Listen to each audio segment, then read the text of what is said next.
मेरे गुरु महेश्वर शिव को मेरा प्रणाम है।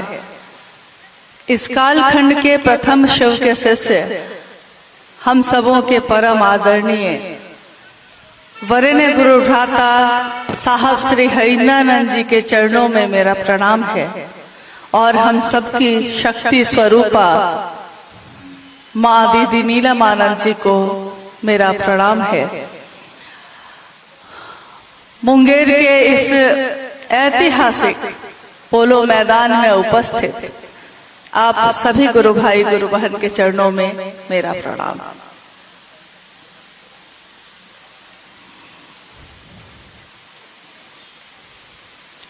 गर्मी भी लग रही है।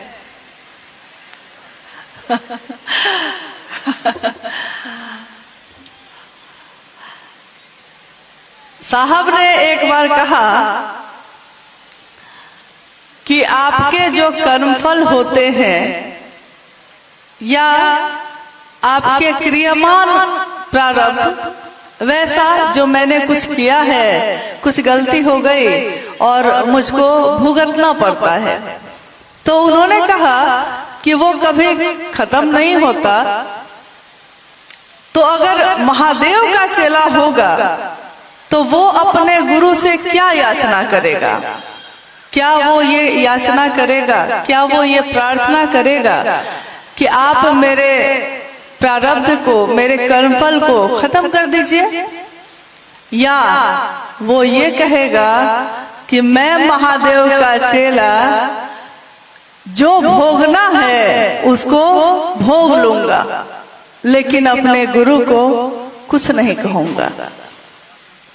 तो उन्होंने कहा हम लोगों से, उपवन में बरामदे में बैठे हुए, उन्होंने कहा कि महादेव का चेला क्या करेगा? तो सारे लोगों ने कहा कि भोग लेगा, भोग के मामला खत्म किया जाए। तो आज की इस गर्मी को भी भोग लिया जाए।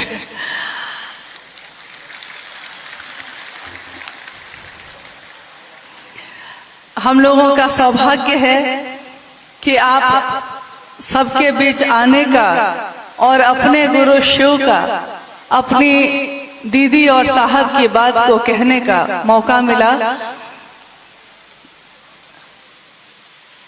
ये कोई नई बात नहीं है और हमेशा साहब ने ये कहा है, जब भी गुरु के मंच पे हमारे साहब गए अपने गुरु की बात को कहने, उन्होंने सबसे पहले ये कहा कि ये गुरु का मंच है, यहाँ कोई विद्वान नहीं है, कोई गुरु नहीं है, कोई उपदेश देने वाला नहीं है, कोई प्रवचन देने नहीं आया है।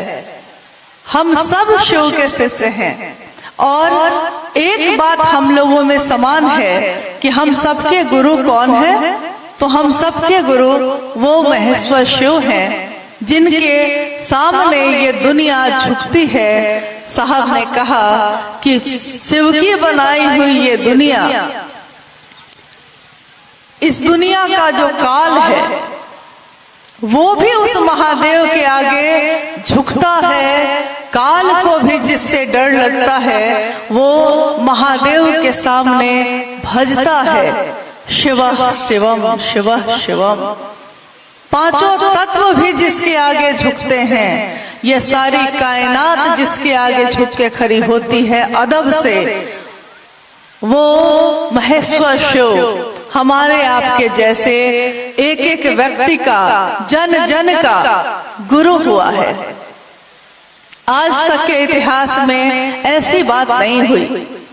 गुरु ज्ञान के दाता हैं, शिव ज्ञान के दाता हैं। कहा जाता है कि शिव ज्ञान देते हैं तो शास्त्र लिखे जाते हैं, शिव ज्ञान देते हैं तो संसार का कोई भी गुरु प्रदाता कहलाता है। शिव से ज्ञान लेकर दुनिया के लोगों को बांटता है। कोई योगेश्वर के रूप में शिव की पूजा करता है और शिव के योगेश्वर रूप से जुड़ता है। कोई औढरेश्वर रूप से जुड़ता है, कोई महामृत्युंजय रूप से जुड़ता है, कोई महाकाल से जुड़ता है, कोई उमा के पति से भी जुड़ता है। देखिए, एक ही महादेव के कितने अलग अलग रूप हैं, हमारे आपके भी हैं, लेकिन हम लोग अपनी तरफ कभी देखते ही नहीं हैं, हमेशा दूसरी की तरफ देखते हैं। हमारे आपके बीच भी बहुत सारे रूप हैं, एक बार में ही आप एक ही समय में किसी के पिता, किसी के पति, किसी के भाई, किसी के पुत्र, किसी के मित्र, किसी के पड़ोसी, सब कुछ है एक ही बार में। पत्नी बुलाती है तो आप पति के भाव से उत्तर देते हैं, पुत्र बुलाता है तो पिता के भाव से उत्तर देते हैं। समय तो एक ही होता है, लेकिन जो जिस भाव से पुकारता है आप भी उसी भाव से उत्तर देते हैं एक ही समय में। साहब ने कहा कि अगर उस महेश्वर शिव के पास ये सारे रूप नहीं होंगे तो दुनिया में भी ये सारे रूप नहीं होंगे। तो महेश्वर शिव के भी अनेक रूप हैं, असंख्य रूप, और सारी ऊर्जा, सारे रूप को लेकर वो शिव एक होकर बैठा है। आप जिस भाव से पुकारते हैं वो उसी भाव से उत्तर देता है। तो जैसे ही हम शिष्य भाव से उसको पुकारते हैं तो वो गुरु भाव से आपका उत्तर देता है, आपकी बात को सुनता है, जिस भाव से पुकारिए। साहब ने कहा कि भाव से ही वो उपलब्ध होते हैं, भाव से ही देवता उपलब्ध होते हैं। भावेन लभ्यते देवता, भावेन देव दर्शनम, भाव से ही देवता के दर्शन होते हैं, भाव से ही वो गुरु भी भाव सकता है। ये भाव क्या है? जन्मजात, जब भी हम जन्म लेते हैं, जन्मजात ही हमारे आपके बच्चे के अंदर सारे भाव होते हैं, लेकिन जन्म के साथ वो उसके मन में सोए होते हैं, सोए रहते हैं। धीरे धीरे वो बड़ा होता है। तो आप देखिएगा कि जैसे ही वो थोड़ा सा बड़ा होगा, बोलने लगेगा, तो वो कहता है माँ। उसके अंदर पुत्र का भाव प्रकट हुआ है, माँ की तरफ से भी वो भाव उत्तर देता है, बेटा। थोड़ा सा बड़ा और होता है, पिता को बुलाता है, फिर धीरे धीरे सबको बुलाने लगता है। जिसको जिस भाव से पुकारता है उसी भाव से उत्तर मिलता है। समय के साथ वो उसकी उम्र बढ़ती है, वो थोड़ा और बड़ा होता है, उसका विवाह होता है, शादी होती है उसकी। शादी होने से पहले पति का भाव उसके अंदर सोया था। जैसे ही होती है ये बात कि उस लड़की से उसका विवाह होगा, उसके अंदर का वो भाव जो सोया हुआ था जन्म के साथ प्रकट हो जाता है, सामने आ जाता है। तो पति के भाव के साथ वो खड़ा हो जाता है। कोई लड़की हो तो पत्नी के भाव से खड़ी हो जाती है, उससे पहले वो भाव सोया हुआ था। और थोड़ा समय गुजरता है, वो दोनों भी माता पिता बनते हैं। देखिए, जन्म के साथ ही माँ का भाव, पिता का भाव उन दोनों के अंदर था, लेकिन जब उनके बच्चे होते हैं तब उसके अंदर से वो भाव जो सोया हुआ था वो सामने आता है, प्रकट होता है, और वो ममता से भर उठता है। कहता है पिता का भाव, माँ का भाव प्रकट हो जाता है अपने बच्चे के लिए। देखिए, ये सारे भाव हमारे आपके अंदर, एक इंसान के अंदर उसके जन्म के साथ ही उसके अंदर बीज रूप में, बीए के रूप में दबा बैठा रहता है। जैसा जैसा रूप सामने आता है वैसा वैसा भाव आपका प्रकट होने लगता है।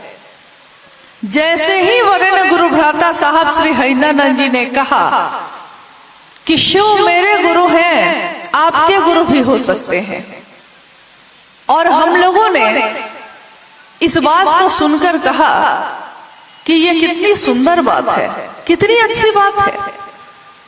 इससे सुंदर बात और क्या हो सकती है कि वो महादेव जिसकी पूजा हम लोग आज तक करते रहे, जिसका जप, जिसकी आराधना हम करते रहे, लेकिन उसके नजदीक नहीं हो सके, वो गुरु के रूप में उपलब्ध है और मेरे बहुत नजदीक है। तो हम सबों ने अपने नाम की घोषणा की। पहले प्रारंभिक समय में, उस समय ये तरीका था कि कम से कम 5 आदमी एक जगह होते थे और तब किसी व्यक्ति की घोषणा की जाती थी।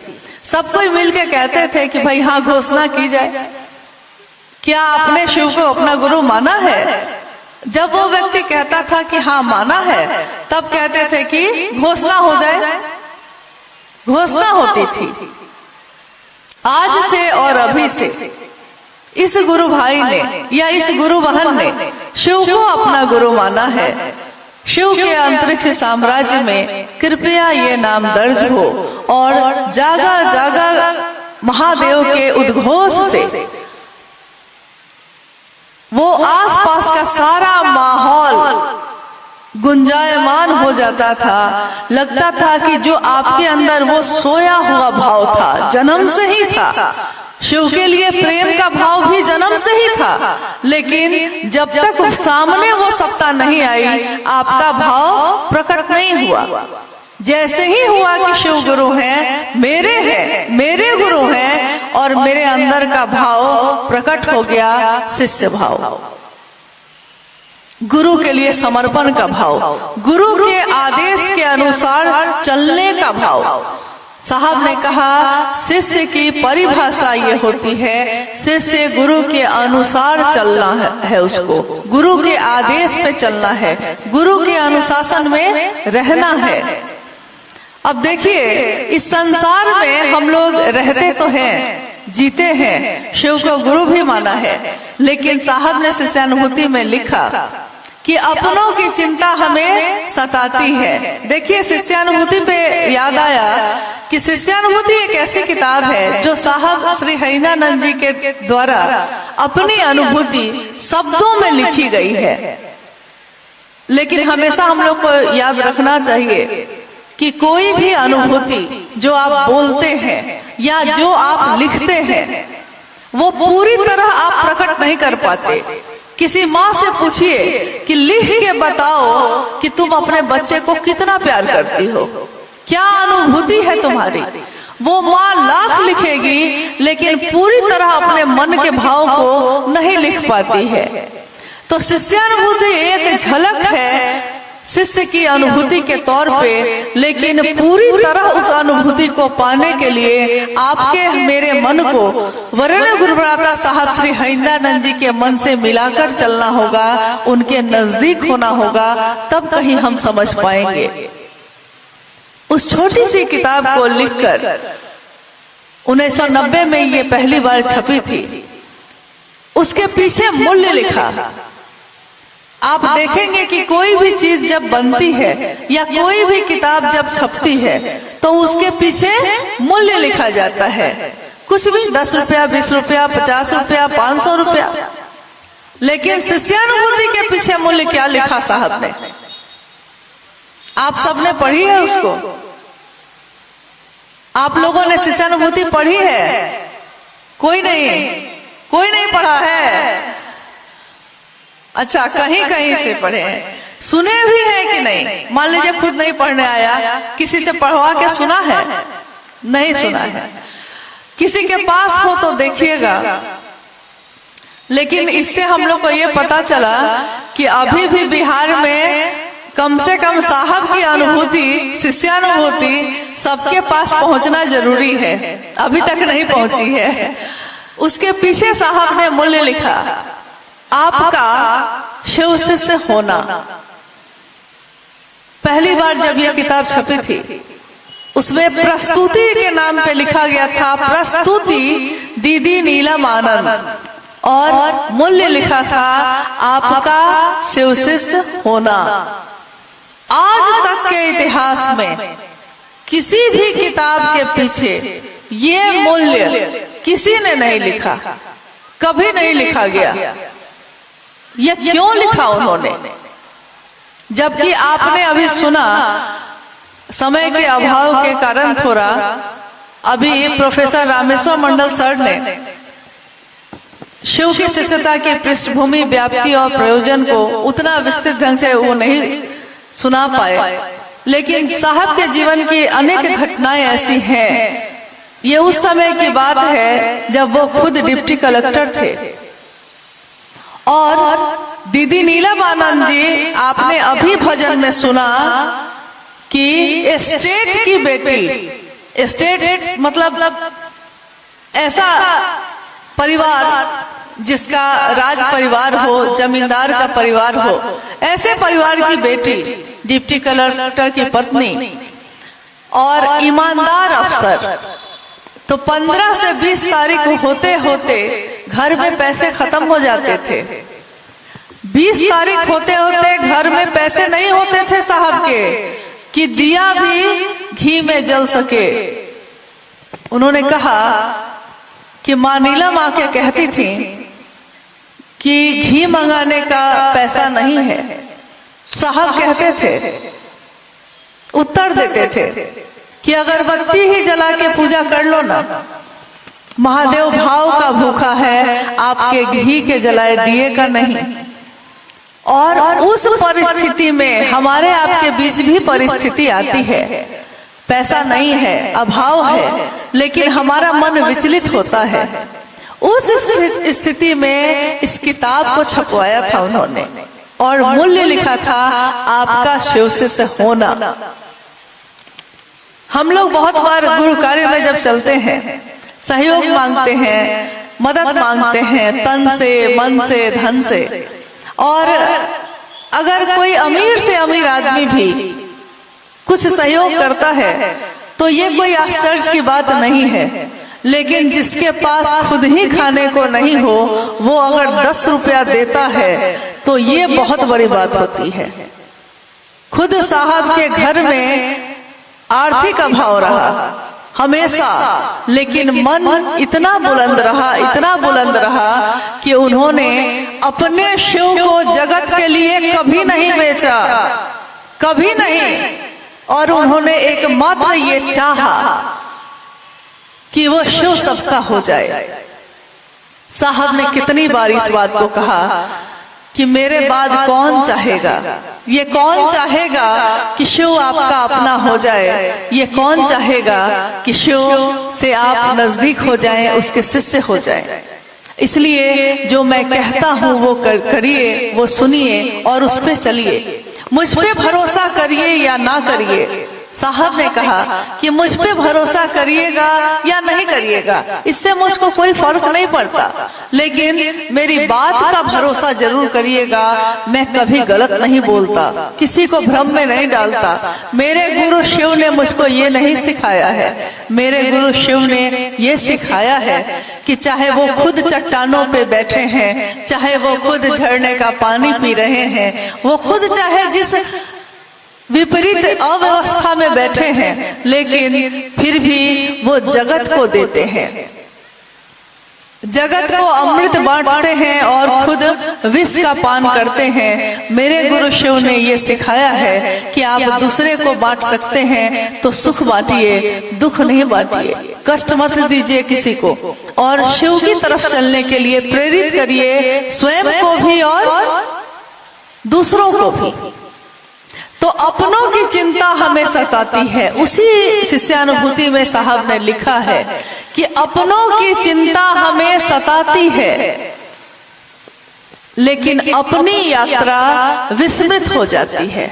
अपनों की चिंता, मेरे बेटे का क्या होगा, मेरे पति का क्या होगा, मेरी पत्नी बीमार है, मेरा घर परिवार कैसे चलेगा, सबकी चिंता हमें सताती है, सबके लिए हम लोग करते हैं। आश्चर्य की बात यह है कि सबके पीछे दौड़ते दौड़ते दौड़ते दौड़ते हम अपनी तरफ देखते ही नहीं है कि मेरी भी कोई यात्रा है। अपनी यात्रा भूल जाते हैं और सबकी चिंता सताती है। साहब ने सावधान किया। साहब ने कहा कि अपनी यात्रा भी याद रखिए। आप किस लिए आए हैं, दुनिया में आपका जन्म क्यों हुआ? अकारण तो यहाँ कुछ भी नहीं होता, कारण तू महेश्वर महेश्वर, कारण के कारण ही तुम महेश्वर हो, और अकारण यहाँ कुछ भी नहीं होता।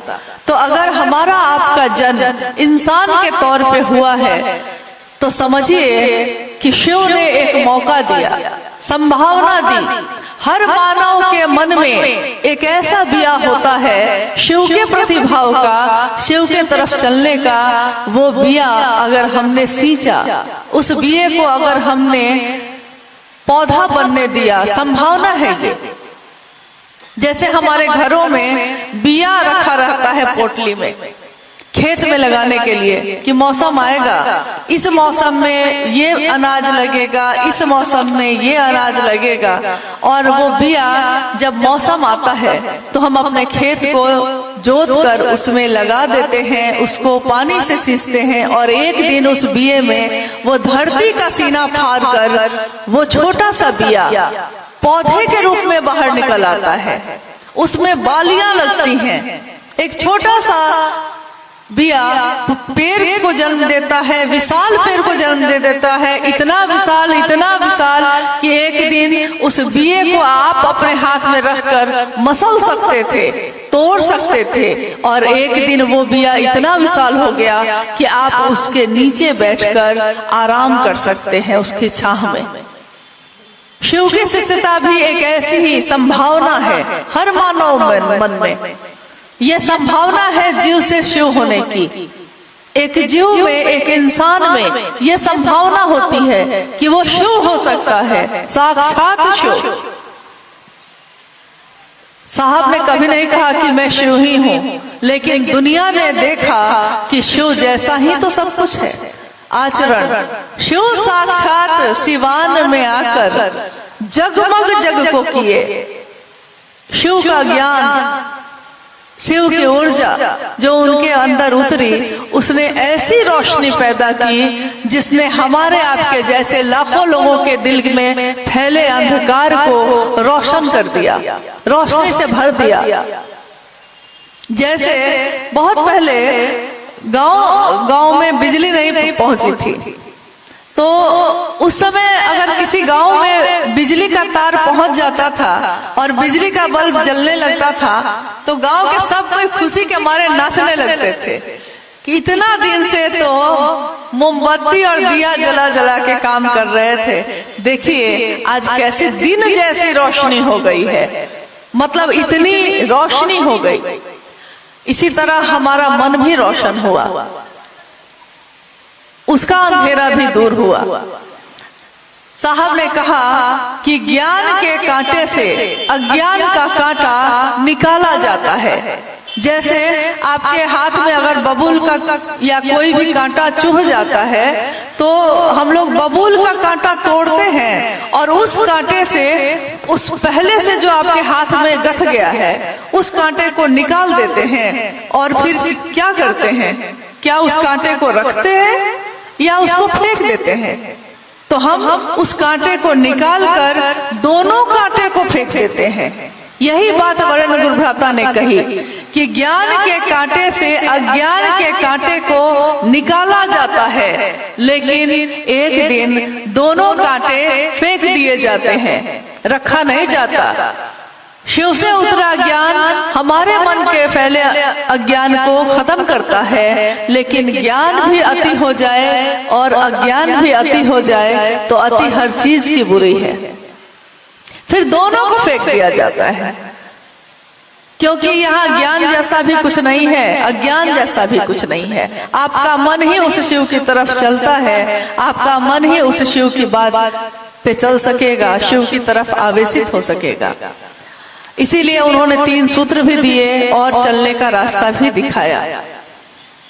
आइए हम लोग कुछ जिज्ञासाओं पे बात कर लेते हैं, अगर आई है तो।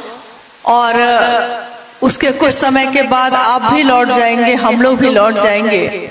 मुंगेर की इस धरती पे, इस मैदान में, आपको पता है या नहीं पता है, हमारे वरेण्य गुरु भ्राता साहब श्री हरिनानंद जी और दीदी नीलम आनंद जी दोनों यहाँ पधार चुके हैं पूर्व में। दोनों के चरण कमल यहाँ परे हैं। हम लोग साहब को कहते रहे हमेशा, साहब आप मेरे यहाँ आइए ना। लोग जब भी आते थे तो कहते थे, जो जिस जिले से आता था कहता था कि आप अपना चरण मेरे जिले में रख दीजिए। तो साहब ने कहा कि मैं अपना चरण रख चुका हूँ, पहले ही ये काम हो चुका है। तो लोग कहते हैं कि हम लोग तो नहीं थे उस समय। तो साहब ने कहा कि अभी भी मैं चला जाऊंगा तो फिर तुम्हारे बाद आने वाले लोग भी यही बात कहेंगे कि हम लोग तो नहीं थे उस समय, इसीलिए मैं कहा जाता हूँ कहीं, लेकिन मेरी बात जाती है हर जगह, मेरे प्राण है उसमें। कहा जाता है कि किसी मंत्र में उस मंत्र के देवता का चैतन्य होता है, ऊर्जा होती है उस मंत्र में। भगवती का मंत्र जपिए तो भगवती की ऊर्जा, शिव का मंत्र जपिए तो शिव की ऊर्जा।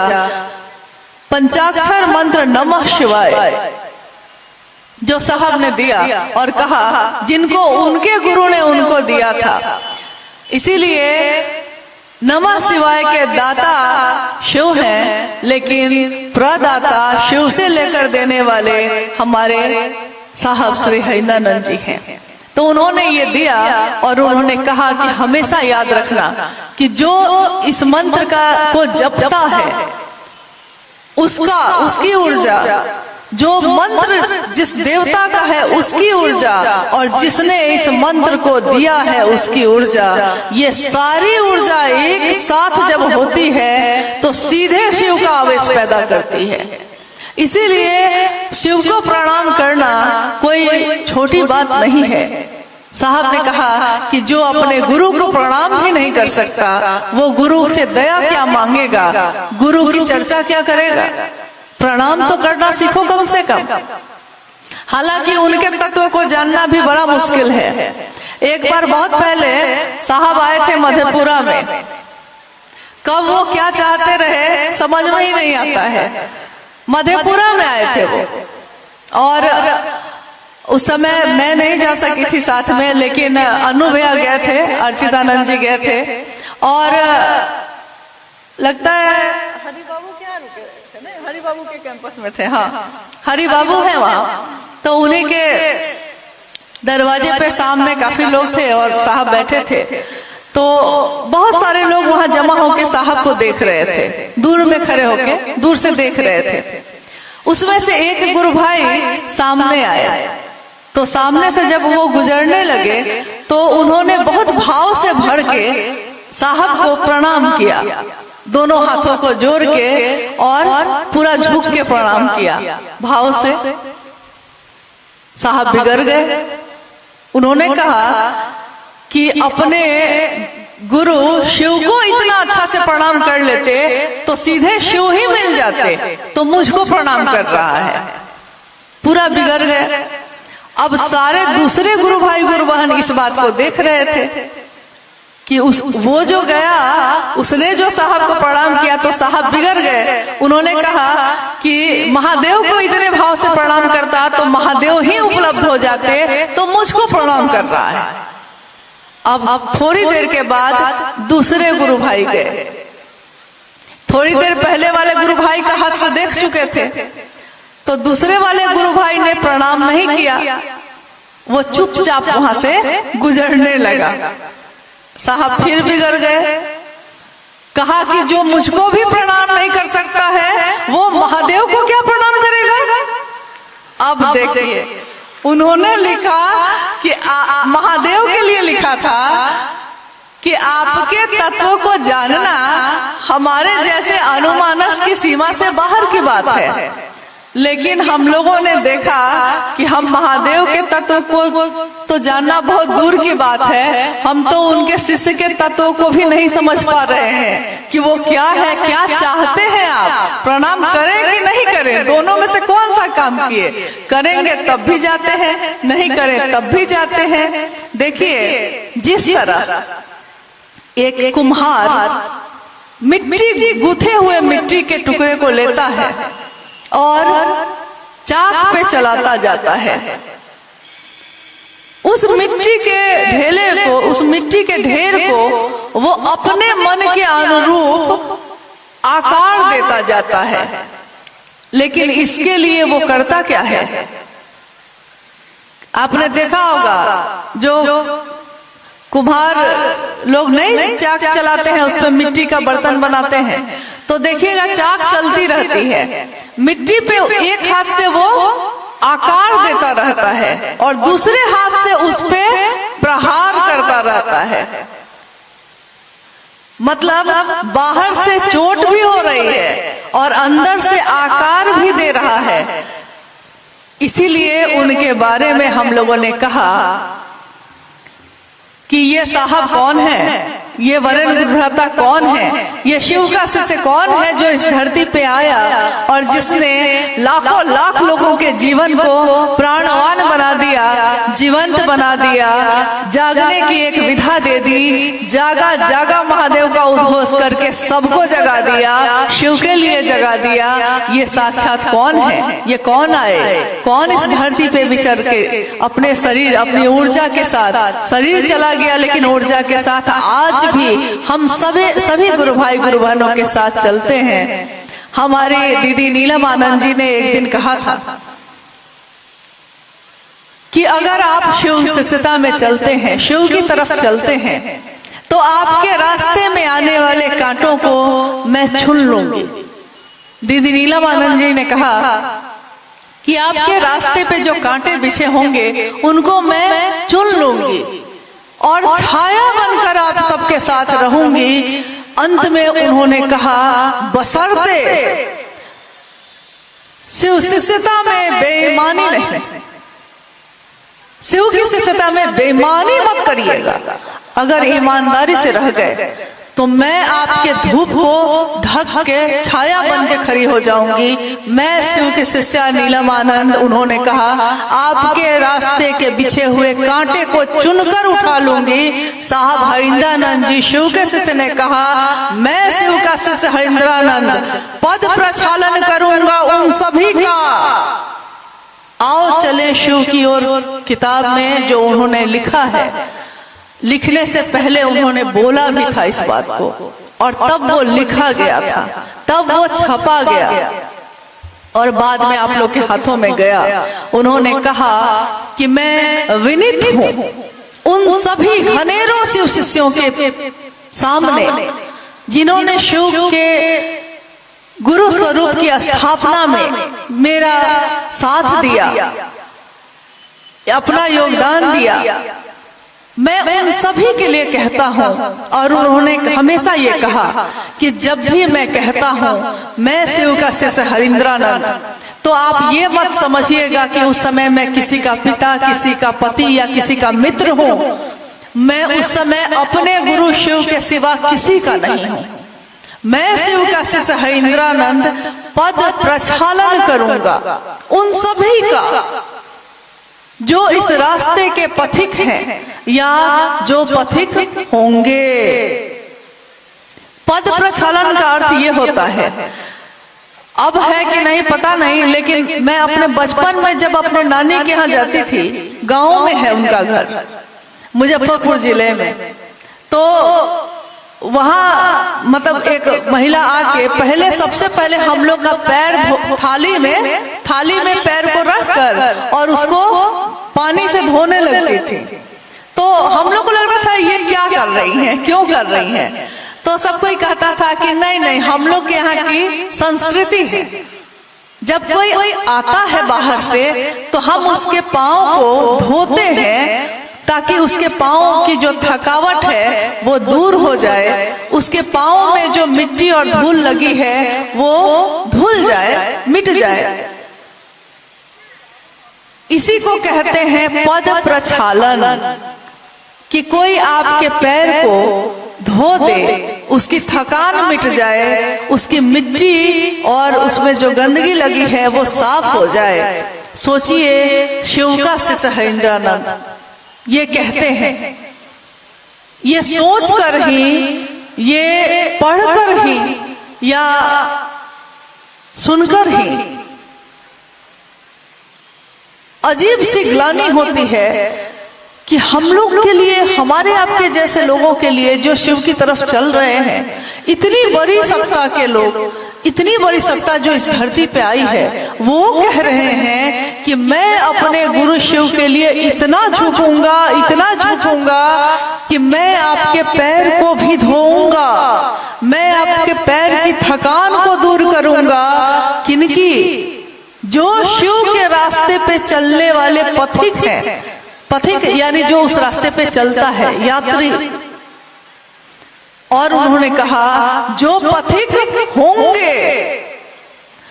अब ये जो वाक्य है ये विवश करता है ये सोचने के लिए कि अगर मैं ये कहती हूं आपको किसी भी कारण से कि आज भी मैं आपके लिए ये करूंगी और कल भी मैं आपके लिए ये करूंगी, अगर मैं ये कहती हूं तो इसका मतलब ये है कि आज भी मैं हूं आपके लिए करने के लिए और कल भी मैं ही रहूंगी करने के लिए। साहब ने जो ये कहा कि जो इस रास्ते के पथिक हैं या जो इस रास्ते के पथिक होंगे यानी आने वाले समय में भी जो भी इस रास्ते पे चलेंगे उसके भी पथ प्रदर्शक, उसके भी साक्षात असाकार आदर्श शिवशिष्य हरीन्द्रानंद ही होंगे और कोई नहीं। ये उन्होंने खुद ही कह दिया है, ये उन्होंने खुद ही लिख दिया है। तो आइए आगे हम लोग कुछ जिज्ञासा है तो उस पर बात करते हैं। दशरथ जी मुंगेर ने जानना चाहा है कि मनुष्य के सहज प्रेम से परमात्मा लभ्य है। समझ में नहीं आ रही है, थोड़ा सा समझाया जाए कैसे। मनुष्य के सहज प्रेम से परमात्मा लभ्य है, यह भी शिष्य अनुभूति की ही पंक्ति है।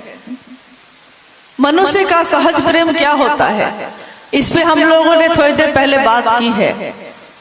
सहज प्रेम है ये कि पिता का भाव, माँ का भाव, पुत्र का भाव, एक दूसरे के लिए प्रेम का भाव सहज जो होता है, स्वभाव में ही होता है, जन्मजात जो होता है वो सहज प्रेम। उतने ही आराम से जैसे साहब ने कहा कि आप मन में सोचिए कि मैं वहां जाऊंगा, आप पहुंच गए। आप मन में सोचिएगा कि मैं यहाँ जाऊंगा, आपने सोचा और आप पहुंचे, वही प्रक्रिया है। आपने सोचा और आप शिव के पास पहुंचे। ठीक वैसे ही आपके सहज प्रेम जो एक दूसरे के लिए हम लोगों के मन में होता है, उसी सहज प्रेम से हम उस शिव तक भी जा सकते हैं। वो शिव भी आपके सहज प्रेम से उपलब्ध है। इसके लिए किसी कर्म कांड की कुछ भी करने की जरूरत नहीं है, बस मन में एक विचार के साथ खड़े हो जाने की जरूरत है, बाकी कुछ भी नहीं। गुरु बहन आशा देवी मुंगेर ने जानना चाहा है कि शिव समस्त विसंगतियों में संगति की स्थापना है। कृपया समझाकर बताया जाए। शिव समस्त विसंगतियों में संगति की स्थापना है। समस्त मतलब इस दुनिया में जितनी भी विसंगतियां हैं, विसंगतियां का अर्थ होता है जिसका आपस में तालमेल नहीं हो, एक जैसा नहीं हो, सब अलग अलग हो। हर व्यक्ति अलग अलग है, किसी के अंगूठे का छाप एक जैसा नहीं है, किसी का मन एक जैसा नहीं है, किसी का नहीं। और सोचिए कितने अरब लोग हैं, सिर्फ लोग हैं, बाकी जीव जंतु मौसम सब कुछ अलग है। तो इतने लोगों में भी संगति की स्थापना यानी सबको एक जैसा कर देना, ये शिव ही कर सकते हैं। तो वो विसंगतियों में भी संगति की स्थापना करते हैं। इसीलिए आज हम लोग अलग अलग वर्ण के लोग, अलग अलग जाति के लोग, अलग अलग धर्म के लोग, लेकिन अगर हम सबों ने ये कहा है कि शिव मेरे गुरु हैं, तो मात्र इस एक विचार ने हम सबको अलग अलग लोगों को एक कर दिया। बहुत पहले किसी ने साहब से कहा कि साहब, इस दुनिया में जो लोग भी आए उन्होंने लोगों को, दुनिया के लोगों को एक रास्ता दिखाया और उस रास्ते पे लोग चले। एक दिन वो शरीर से चले गए, जो जिन्होंने रास्ता बताया वो शरीर से चले गए। जब वो चले गए तो उनके लोग अलग अलग भागों में बट गए। क्या शिव के शिष्य भी ऐसे ही होंगे? क्या शिव शिष्यता में भी ऐसा होगा? साहब ने उस दिन कहा था, उत्तर दिया था, पटना की घटना है ये, उन्होंने उत्तर दिया था कि शिव की शिष्यता में ऐसा नहीं होगा। शिव की शिष्यता में पहले ही सब कोई अलग अलग होंगे। कोई क्षेत्र पकड़ लेगा, कोई आदमी पकड़ लेगा, कोई जिला पकड़ लेगा, कोई गांव पकड़ लेगा, लेकिन एक दिन धीरे धीरे धीरे धीरे सब एक हो जाएंगे। और जब एक होंगे तो फिर ये एक फिर कभी नहीं टूटेगा। इसलिए शिव की धारा, शिव की शिष्यता की धारा हमेशा पावन रहेगी। एक ही धारा रहेगी जो मूल होगी, उस धारा के साथ रहने वाले उस धारा के साथ बहते रहेंगे। संसार की अगर कितनी भी गंदगी गंगा नदी में डाली जाती है, डालते हैं लोग, लेकिन गंगा पावन ही होती है। चाहे शिव की शिष्यता का नाम लेकर लाख कोई आएगा और अपनी गंदगी इसमें समाहित करेगा, मिलाएगा, लेकिन शिव की शिष्यता मामूली नहीं है। ये धारा, ये ऐसी तीव्र धारा है जो ऐसे मानसिकता के लोगों को अपने आप किनारे करती जाएगी और ये मूल धारा अपनी मंजिल भगवान शिव के तरफ बढ़ती जाएगी।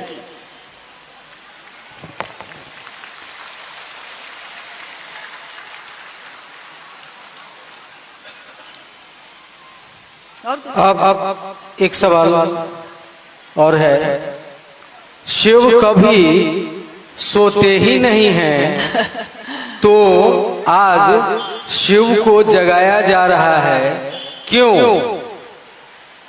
हाँ, शिव कभी सोते ही नहीं है, इसीलिए आज शिव को जगाया जा रहा है। शिव के अनेक रूप हैं। शिव के नटराज स्वरूप के बारे में कहा जाता है कि जो वो नृत्य करते हैं नटराज के रूप में, तो उनके नृत्य में ही सृष्टि का सृजन, स्थिति, संहार सब कुछ है, सब चलता है। अगर वो नृत्य रुक जाए तो निस्तब्धता और आनंद का माहौल छा जाता है। ये व्याख्या है उनके नटराज स्वरूप की। लेकिन खुद जो शिव की सत्ता है वो कभी सोई नहीं, लेकिन उस शिव की सत्ता का एक अंश, एक यूनिट, एक छोटा सा भाग हम और आप हैं। हम इस संसार में आकर ऐसे खो गए कि जिसने संसार में भेजा था और जहां संसार से लौट के जाना है हम उसको ही भूल गए। और भोगने में हम ऐसे लगे कि भोग को हम भोगते नहीं हैं, खुद ही भुक्त हो जाते हैं। घर बनाते हैं, मेरे एक जानने वाले हैं, उन्होंने अपना घर बनाया, तो घर बनाया जब, तो उसकी दीवार में सबसे महंगा पेंट करवाया। और जब पूरा घर बन गया, पेंट पोचारा हो गया, कोई घर में आता था तो वो पूरे समय उसके आसपास घूमते थे इस बात के लिए कि कहीं दीवार जो इतनी सुंदर साफ है, कहीं कोई उसको गंदा नहीं कर दे। सोचिए, घर बनाया था खुद रहने के लिए, खुद की खुशी के लिए, खुद के भोग के लिए, लेकिन भुक्त हो गए। अब घर ही हमको भोग रहा है। वैसे ही गाड़ी खरीदते हैं, हम गाड़ी खरीदते हैं अपनी सुविधा के लिए। पता चलता है कि गाड़ी में अगर एक खरोंच लग गई तो हमारा मन घोर हो जाता है और हम सोचते हैं कि गाड़ी, अब कुछ भी कर रहे हैं तो सोच रहे हैं कि इतनी महंगी गाड़ी खरीदी थी, उसमें खरोंच लग गई। यानी आए थे दुनिया में किस लिए, जाएंगे किस लिए, लेकिन हम ऐसे भोगते हैं, लगता है जैसे कभी जाना ही नहीं है यहाँ से। तो उस शिव का वो अंश जो सो गया है मेरे आपके अंतस में, हमारे अंदर में, उसको जगाने का विज्ञान है ये।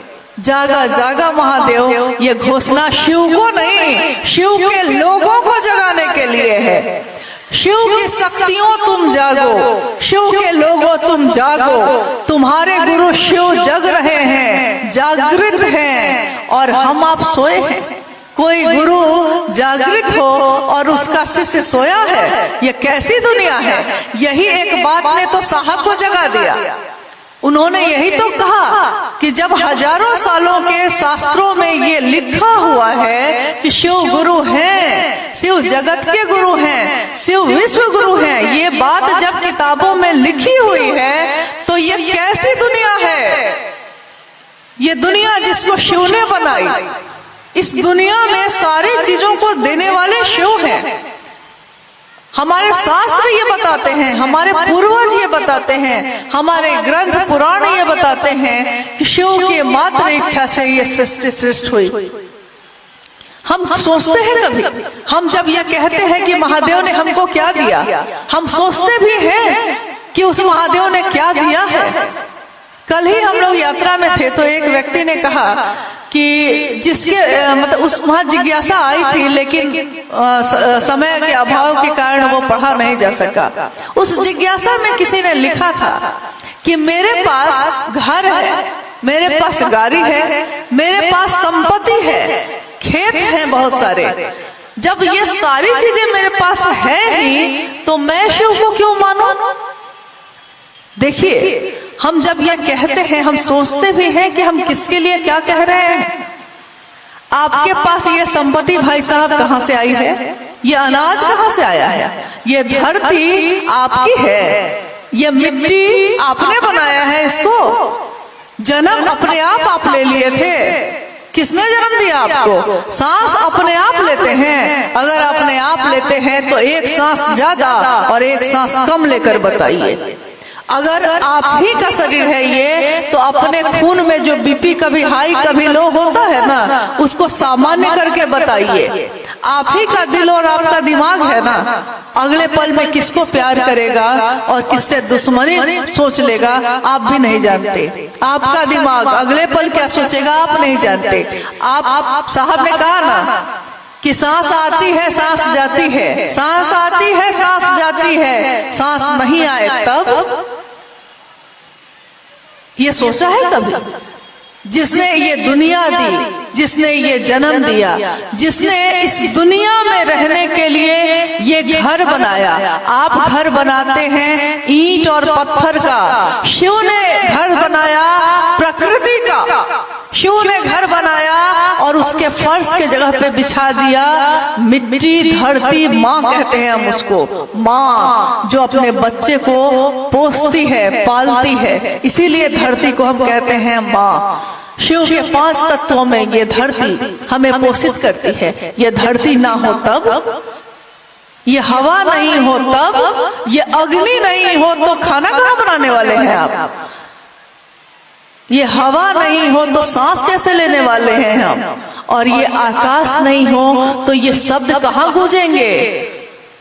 ये 5 तत्वों के अंदर ये धरती, ये 5 तत्वों से बना हमारा ये शरीर और ये 3 गुणों से बांधा हुआ ये शरीर उस शिव को प्रणाम भी नहीं कर पा रहा है। साहब ने यही तो कहा कि शिव की दक्षिणा क्या होगी, गुरु की दक्षिणा क्या होगी। आज शिव गुरु है, उस शिव को गुरु दक्षिणा हम क्या देंगे? क्योंकि उन्होंने सब कुछ दिया है, हमारे पास है ही क्या हम देंगे। लेकिन साहब ने कहा कि कृतज्ञता, एहसान मानना, शिव आपने दिया ही दिया है, हम कृतज्ञ हैं, हम झुकते हैं आपके सामने, हम मानते हैं कि आपका दिया हुआ सब कुछ है, लेकिन हम भी तो आपके हैं, तो हम आपके हैं। अभी मंडल सर जब अपनी बात आपसे कह रहे थे, उन्होंने एक पंक्ति का प्रयोग किया। पंक्ति ये थी कि शिव सबके हैं इसलिए किसी के नहीं हैं। शिव सबके हैं, ये साहब हमेशा कहा करते, इस बात को कहते हैं वो कि शिव सार्वजनिक है। सार्वजनिक धार्मिक चीजें किसी एक की नहीं होती, कोई उसकी परवाह नहीं होता, उसका भोग, उसका उपयोग सारे लोग करते हैं, लेकिन उसकी परवाह कोई नहीं करता। सड़क पे आप चलते हैं, कहते हैं कि सरकार की सड़क है, ये सरकार ने बनवाई है। सड़क टूट जाए आप बनवाते हैं उसको? आप नहीं बनवाते। सड़क टूट गई है, आपको गाड़ी चलाने में दिक्कत है, एक्सीडेंट हो जा रहा है, पानी भर जा रहा है, लेकिन तब भी आप नहीं बनवाते, आप परवाह भी नहीं करते। आप कहते हैं कि सरकार की है, मेरी थोड़ी ही है। और मेरा घर अगर मिट्टी का हो और उस मिट्टी के घर में भी अगर थोड़ा सा गड्ढा हो जाए तो हम रात में ही उस गड्ढे को भरेंगे, उसी समय। मेरा है वो मेरा है। साहब ने कहा कि सोच बदलो तो नजारे बदल जाते हैं, देखने की दृष्टि बदल दो तो ये सब नजारे बदल जाते हैं। तो उन्होंने कहा कि बस देखने की दृष्टि बदलिए, वो शिव मेरा है। ठीक है, वो सबका होगा, लेकिन मेरा है कि नहीं, ये सबसे बड़ी बात होती है। एक बार रांची की घटना है। साहब चर्चा स्थल पे जा रहे थे लोगों से मिलने। कुछ लोग जो हमेशा उनके साथ जाते थे चर्चा स्थल पे, मैं भी उसी समय पहुंची और साहब ने कहा कि चला जाए, गुरु भाई गुरु बहनों से मिल लेते हैं। तो मैंने कहा जी चला जाए। एक व्यक्ति जो वहां खड़े थे उन्होंने कहा कि अब आप आ ही गई हैं तो मेरे जाने की क्या जरूरत है। साहब को ये बात बहुत बुरी लगी, बहुत। उन्होंने कोई जवाब नहीं दिया। हम लोग साहब के साथ चर्चा स्थल पे चले आए। चर्चा में ही उन्होंने कहा कि आप कहते हैं कि मैं शिव का शिष्य हूं, शिव मेरे गुरु हैं, लेकिन जैसे ही कोई आता है आप कहते हैं कि ये तो आ ही गए हैं, मेरे जाने की क्या जरूरत है, मेरा क्या, अब मैं रुक जाती हूँ। तो देखिए उन्होंने कहा कि ये सबकी अपनी अपनी यात्रा है, अकेले की। आप भीड़ में बैठे हैं, लेकिन क्या हम लोगों ने कभी ये बात कही है क्या कि हम सबके गुरु शिव हैं? नहीं ना।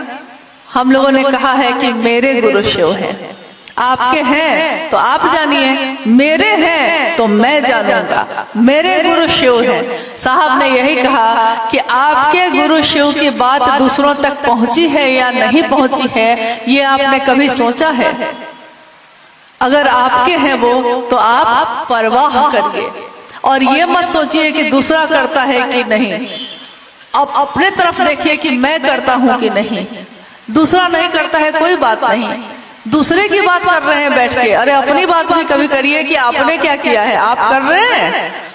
इसीलिए उन्होंने कहा कि स्वयं भी शिव के शिष्य बनिए और दूसरे को भी प्रेरित करिए, यानी ये दोनों तरफ से होगा। उनके जीवन में भी तो बहुत सारे कांटे आए, उनके जीवन में भी तो बहुत सारी बाधाएं आई, लेकिन उन्होंने कहा कि कांटों पे चढ़ के ही गुलाब खिलता है। कांटों के ऊपर ही चढ़ के गुलाब का फूल, फूलों का राजा कहा जाता है उसको, वो इतना सुंदर होता है, इतना सुगंधित होता है। दुनिया गुलाब के फूल को देखती है, गुलाब के फूल की सुगंध लेती है, कांटों को तो कोई देखता भी नहीं। साहब ने कहा कि कांटे तो चुभन पैदा करते हैं, चुभते हैं, फूल नहीं चुभता। कीचड़ में कमल खिलता है। सारे लोग किसको देखते हैं, कीचड़ को या कमल को? तो दुनिया अगर कीचड़ भी है, दुनिया अगर कांटों का रास्ता है, तो इस रास्ते में शिव की शिष्यता के फूल खिले हैं। दीदी नीलम गीत गाती हैं, दिल के तारों को छेड़ जाती हैं। यूं शिष्यों के फूल यहाँ खिलते हैं, यूं दया गुरु की रंग लाती है, दया गुरु की रंग लाती है। शिष्यों के फूल यहाँ खिलते हैं, खिल रहे हैं, खिलते रहेंगे आने वाले मनवंतरों तक। ये विधा, ये बात चलती रहे। शिव के शिष्यता साहब दीदी का नाम अमर है, अमर रहेगा। अमर बनाने की हम क्या कोशिश करेंगे?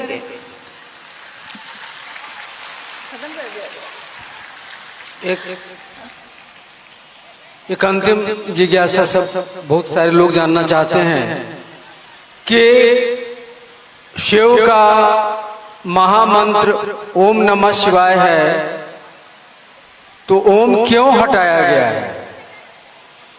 अच्छा, ओम क्यों हटाया गया? हाँ, क्यों हटाया गया है? अरे ओम हटाया नहीं गया है। देखिए, इसकी व्याख्या तो थोड़ी गहरी है और हमको लग रहा है कि खैर अगर समझा सकेंगे तो, क्योंकि खुद भी तो समझना चाहिए उसके लिए। जिज्ञासा ये है कि ओम नमः शिवाय जब एक पूरा मंत्र है तो उसमें से ओम को हटाया क्यों गया है? सामान्य तौर पे साहब ने हमेशा इसका उत्तर यही दिया है कि नमः शिवाय के साथ ओम सम्मान के लिए लगाया गया है। पूर्व के प्रारंभिक समय के श्लोक को या किताबों को आप देखेंगे तो उसमें नमः शिवाय शिव का पंचाक्षर मंत्र ही उद्धृत है, लिखा हुआ है। लेकिन बाद के समय में धीरे धीरे बहुत सारे मंत्रों के साथ ओम को प्रारंभ में लगा दिया गया सम्मान के लिए। जैसे हमारे नाम के आगे श्री या श्रीमती लिखा जाता है, उस तरह से। आओ चले शिव की ओर में उन्होंने बाद में इसकी व्याख्या और विस्तार से की है। उन्होंने ओम को समझाया है और नमः शिवाय को भी समझाया है। जब ये दुनिया नहीं बनी थी, उन्होंने समझाया है, जब ये दुनिया सृष्टि नहीं हुई थी तो क्या था? महाशून्य था। ये महाशून्य, कहीं कुछ भी नहीं, कोई तरंग नहीं, कुछ भी नहीं, बनी ही नहीं थी ये दुनिया। और उस स्थिति में शिव और शक्ति, शिव और उनकी ऊर्जा दोनों सुसुप्त अवस्था में थे, सोए हुए अवस्था में। शिव ने इच्छा की, इच्छा जैसे ही पैदा होगी तो तरंग पैदा होगी। इच्छा पैदा हुई, एको हम बहुत श्याम, एक से मैं अनेक हो जाऊं। और इस तरह उनकी इच्छा के पैदा होते ही तरंग पैदा हुई। महाशून्य है, कहीं कुछ नहीं है। और जैसे ही इच्छा हुई, उस इच्छा के पैदा होते ही एक तरंग, एक ध्वनि पैदा हुई। इच्छा पैदा हुई, तरंग पैदा हुई और सृष्टि हुई। आकाश बना, वायु बना, अग्नि बनी, जल बना, मिट्टी बनी, क्षिति तत्व। तो शिव ने जो इच्छा की और तरंग उत्पन्न हुई उस इच्छा से, उसकी जो आवाज आई, वो आवाज कैसी थी? तो वो आवाज थी अ उ म। इसी को ओम कहा गया, ओम। इसीलिए ओम जो शब्द है ये ध्वनि का शब्द कहा जाता है, ध्वनात्मक है ये, ध्वनि है ये, शब्द नहीं है, ध्वनि, आवाज है ये, शब्द नहीं है। तो आवाज आई। इसी अ उ म में क्या था? सृष्टि की उत्पत्ति अ से, उ से स्थिति, म से उसका विलय। कोई भी चीज जब बनेगी, रहेगी और टूटेगी, खत्म होगी। तो दुनिया भी जब बनी है, पता नहीं कब तक रहेगी और एक दिन खत्म होगी। दुनिया फिर बनेगी, फिर खत्म होगी, और न जाने उस शिव की इस दुनिया में और कितनी दुनिया होगी, क्योंकि हम तो जानते नहीं हैं। हम तो धरती पृथ्वी पे रहने वाले लोग हैं। पता नहीं इस पूरे ब्रह्मांड में कितनी धरती और होगी, कितने सूर्य और होंगे, हम क्या जाने। तो देखिए, जैसे ही सृष्टि बनी, आकाश बना, तो सबसे पहला शब्द जो आया वो नमः शिवाय था। ये कहा जाता है कि शिव से पैदा हुई कोई चीज, शिव के इच्छा से बनी हुई कोई चीज सबसे पहले क्या करेगी? शिव को झुककर प्रणाम करेगी। शिव से पैदा हुई चीज। इसको एक कहानी के द्वारा साहब ने बताया था कि जैसे दक्ष के यज्ञ में जब मां सती उन्होंने अपने आप को अग्नि से जलाकर भस्म कर दिया और शिव उन्मत्त अवस्था में, विक्षिप्त अवस्था में, क्रोधित अवस्था में अपनी जटाओं को उन्होंने तोड़ा, एक हिस्सा तोड़ा, सामने पटका, उससे वीरभद्र पैदा हुए। तो साहब ने कहा कि इस कथा में, इस कहानी में वीरभद्र ने सबसे पहले क्या किया? शिव की जटा से वो पैदा हुआ, तोड़कर शिव ने फेंका, शिव की जटा से वो पैदा हुआ। उसने सबसे पहले क्या किया? उसने सबसे पहले शिव को प्रणाम किया। शिव की इच्छा से ये सृष्टि सृष्टि हुई। सृष्टि सबसे पहले क्या करे? शिव की ऊर्जा अब उसमें संचरित हुई, वो ऊर्जा उसकी उत्पत्ति करेगी, स्थिति करेगी, लय करेगी। लेकिन वो सबसे पहले क्या करेगा? तो ये ओम जो ध्वनि था उसका प्रकट रूप, जो अप्रकट था, वो जब प्रकट हुआ, शब्द बना, तो पहला शब्द बना नमः शिवाय। और इस धरती में आपके सबसे नजदीक, इसीलिए नमः शिवाय को शिव का प्राण मंत्र कहते हैं। एकमात्र ऐसा मंत्र है जिसको प्राण मंत्र कहते हैं। हम शिव के उस प्राण मंत्र को अपने प्राणों में उतारते हैं, यानी अजपा जप विधि। सांस पे चढ़ी, सांस से उतरी। कहा साहब ने कि ध्यान की सर्वोत्तम विधि है ये। और हम सांस पे नमः लेते हैं, शिवाय उतारते हैं। शिव के प्राण मंत्र को अपने प्राणों पे चलाते हैं। सबसे सुंदर माला है सांसों की माला। जन्म से लेकर मृत्यु तक ये माला चलती ही रहती है। और अगर इस माला पे शिव का नाम जप रहे हैं हम, श्वास श्वास पे नाम ले, वृथा श्वास मत खो। न जाने इस श्वास का फिर आना हो ना हो। हर श्वास पे उस शिव का नाम लेते हैं हम सब। क्या पता कोई सांस छूट न जाए, बेकार न हो जाए। क्या पता ये सांस फिर आए न आए। इसलिए सांसों की माला पे रट ले हम शिव का नाम, महादेव का नाम, जो हमारे साहब ने का सपना है, दीदी का सपना है कि हर शिव शिष्य के दिल में, हर जीव के दिल में शिव की स्थापना हो। आज तक स्थापना मंदिरों में हुई है, शिवालयों में हुई है, पहाड़ों में हुई है, शिवलिंग के रूप में हुई है। लेकिन शिव की स्थापना मानव के हृदय में हो जाए, ऐसी स्थापना आज तक नहीं हुई है। ये कोई साधारण बात नहीं है। इस स्थापना को हम नमन करते हैं और अपने अपने शिव को अपने हृदय में लेके, साहब ने कहा ये चलते फिरते मंदिर है। चलते फिरते मंदिर यानी कोई आपसे मिले तो उसको महादेव याद आए, कोई आपसे बात कर ले तो उसको महादेव को भूल नहीं पाए। ये चलते फिरते मंदिर हम नमन करते हैं, हम प्रणाम करते हैं इस धरती को, जहां हम सबको अपने गुरु शिव और साहब दीदी की बात करने का मौका मिला। हम सब विदा लेते हैं। आप सभी के चरणों में प्रणाम है। फिर सब